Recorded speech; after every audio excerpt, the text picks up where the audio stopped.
Welcome back all to the Cheltenham Countdown YouTube channel. This is episode 3 of the 2024-25 season, and today I'm going to be discussing a lot of the established open chasers during this video. There's a lot of horses I want to get through and mention during the episode, so I'll rattle through as many as I can as quick as possible. I'll mention and speak about their initial and long-term targets for the season ahead that I think they'll have. And as well as this, towards the end of the video, I'll have some Cheltenham news and some jump racing news that's been happening in the last couple of weeks or so. So the first chaser I want to discuss on today's video is the best chaser there is around at the moment. That is the highest rated chaser in training, that's Galloping de Champ for trainer Willie Mullins. He ran 5 times last season, notably winning the Savills Chase, the Irish Gold Cup and the Cheltenham Gold Cup during the year.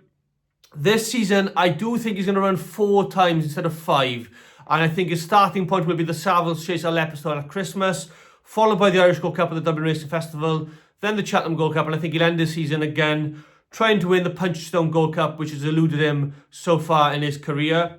Obviously, last season, like I said, he ran his first race was at Punchstone in the John Durkan Memorial Chase in November, where he lost the fast or slow again.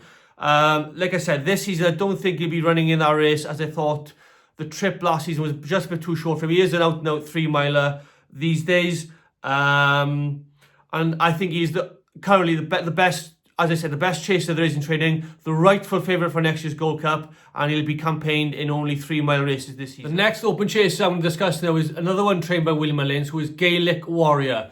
This is the horse I'm most intrigued about going forward this season, because I have him noted down as potentially a 2-mile horse, a 2.5-mile horse, or a 3-mile chaser in the making perhaps this season. And we'll come back to the 3-mile chasing point in a bit. But if we think about his Cheltenham Festival target in the spring this season, I say he's going to run either the Queen Mother Champion Chase there or the Ryanair Chase in that particular meeting. That's what I think his target in March will be, one of those 2 races. Before all that though, his first race of the season could be at potential races such as the Clonmel Oil Chase, which is a Grade 2 an open company for him, a good starting point for this horse, or even the John Durkan Memorial Punchstone Chase as well, where, like I said earlier with the Galloping de Champ, he won't be, if he doesn't run in this race in the John Durkan, I think Gaelic Warrior could be his replacement in this particular race. So we'll wait and see whether he gets sent out first time out. That's what I mean, is all races are open for this horse. So Gaelic Warrior, the enigma that is Gaelic Warrior, could be sent out anywhere. We'll have to wait and see where he's sent out. But my notes say, and I think, in my opinion, that he could even go this season to the King George on Boxing Day at Kempton. I have him down as a potential horse that Willie Mullins could send here instead of a Factor File or Galloping de Champ, an Aya Maximus, a Grange Clare West, or anyone, you know. He's got so many horses in the stable that he could send here, but I think a sharp right-handed track like Kempton is tailor-made for Gaelic Warrior. And we know from his 5-year-old novice hurdle campaign, he does stay 3 miles. So, like I said, he would stay 3 miles around Kempton, and I don't see any other Willie Mullins horses attempting to run here this year. It's just Gaelic Warrior I see going to this particular race, if anyone does. That's why also he's so short the bet. He's quite short in the betting for this race. He's about 6-7 to 1, I think, at the moment. That says a lot if you think if Gaelic Warrior could go to Kempton on Boxing Day. So instead of running at Leopardstown at Christmas, I think he'll be running in the King George. That would be his second run of the season. And then would he then have a 3rd run before Cheltenham, or would he go straight to the festival? My inkling is he may attempt the Dublin Chase at the DRF, which is a 2-mile, 1 furlong race at that meeting. Like I say, in my opinion, I do see him getting a race at the DRF, and it would be the only race there for him, which is a Dublin Chase race. That's the only scenario I can see for Gaelic Warrior before he runs at the Cheltenham Festival, which will either be the Queen Mother or the Ryanair, like I said earlier. So, in a summary, this is what I've noted down for Gaelic Warrior. The first race would be in November, the Clonmel Oil Chase or the John Durkan Memorial Chase. The second race of the season, I really do think he could run in the King George, the 6th Chase on Boxing Day. His 3rd race of the season will be the Dublin Chase at the DRF. And the 4th race for Gaelic Warrior in March will be either at the Cheltenham Festival, will be either the Ryanair or the Queen Mother. And he may even have a 5th race, which will be his final one of the season, pending how he gets on at Cheltenham. it could be the Punchestown Champion Chase over 2 miles and half a furlong. So those could be the 5 races in line for Gaelic Warrior this season. If any of you have any thoughts on where you think these open chases will be sent during the season, leave a comment below, get your thoughts in. I'd love to hear what you guys think as well. The next horse I'm going to talk about now is the first UK horse, is John Bond for Nicky Henderson.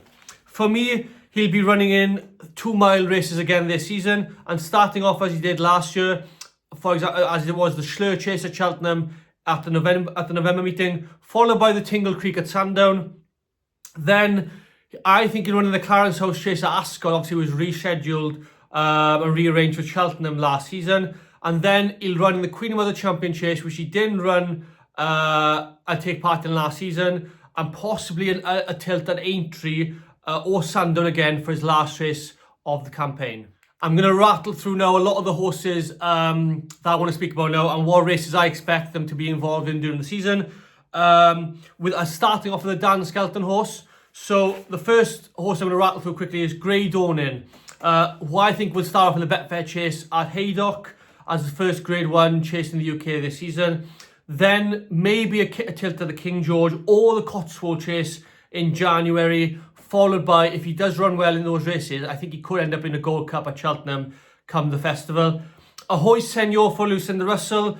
I'd expect the same route as maybe Grey Dawning for this horse, along with another race at Aintree in April to end his season. Long Press for Venetia Williams, Betfair Chase in line, Cotswold Chase with maybe a race in between and a Gold Cup for him.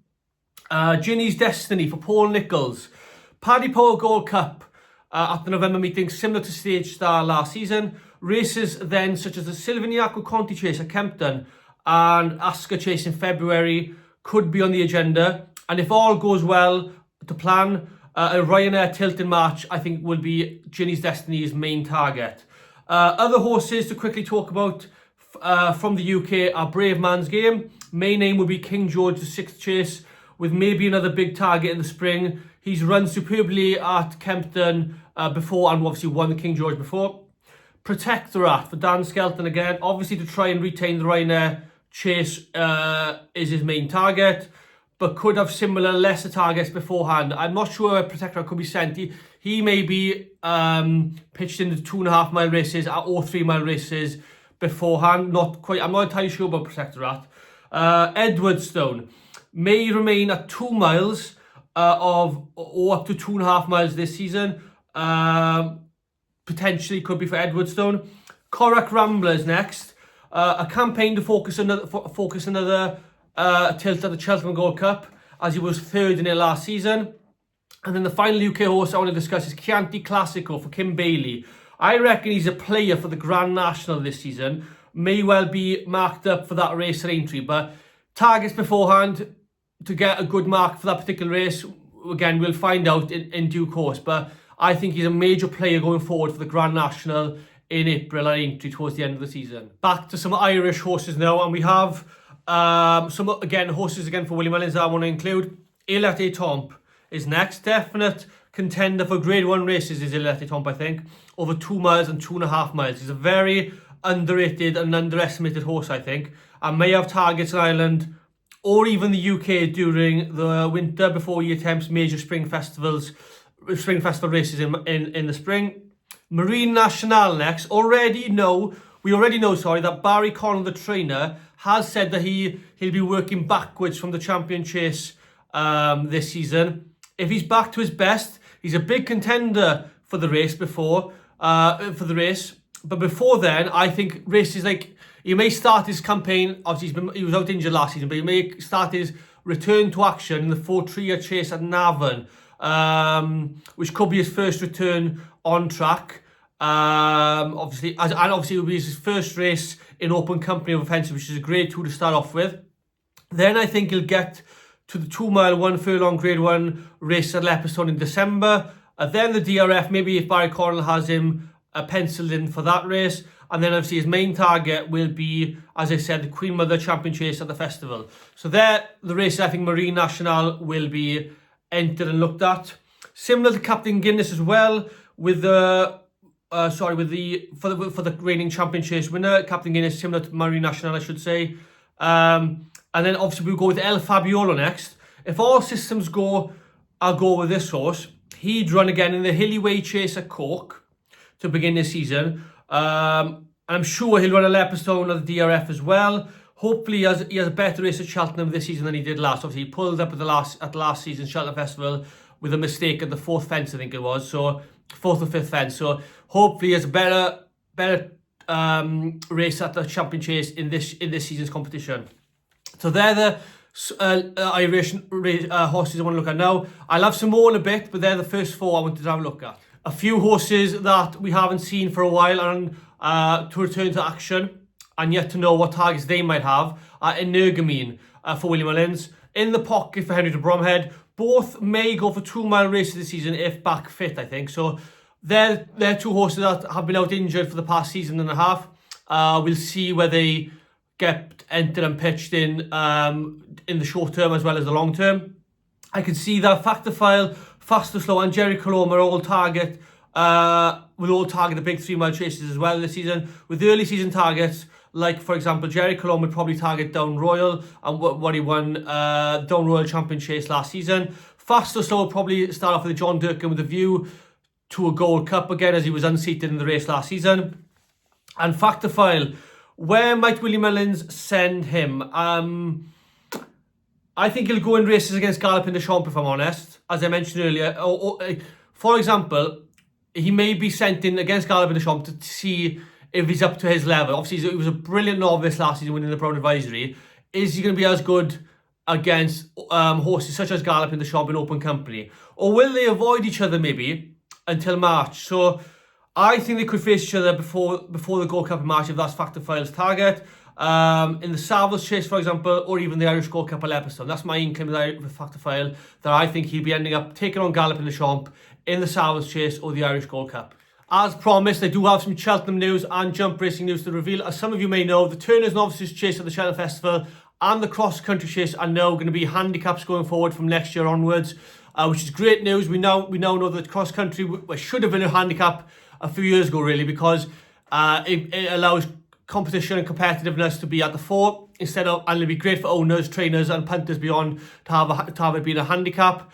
The Turners Novices Chase was a bit of a shock to me to be a handicap, to be turned into a handicap, but nonetheless I think it's for the best, which means the best novices will either take part in the Arkle potentially or the Brown Advisory, I think. So it enables novices to either go through the 2-mile division or the 3-mile division. So it doesn't sort of allow them to avoid each other, avoid clashes with the best against the best, if you know what I mean. And some other jump racing news as well is that Alahor has been retired by Willie Mullins and by Cheveley Park Stud and from Willie Mullins' yard. An absolute legend of a horse for connections, who won 2 Ryanair chases, the Punchstone Gold Cup among his best victories. He came back last season and did a remarkable campaign running in the aforementioned Clonmel Chase, the King George Chase. Sadly didn't make it to Cheltenham in March, but nonetheless a fantastic servant for connections. And that is everything for this video, guys. You've had open chasers, you've had open hurdlers. The next video will come before the end of the month on novice chasers from the UK and Ireland. I hope you've enjoyed this video. If you have, please like and subscribe to the channel if you haven't already, and I'll see you all very soon.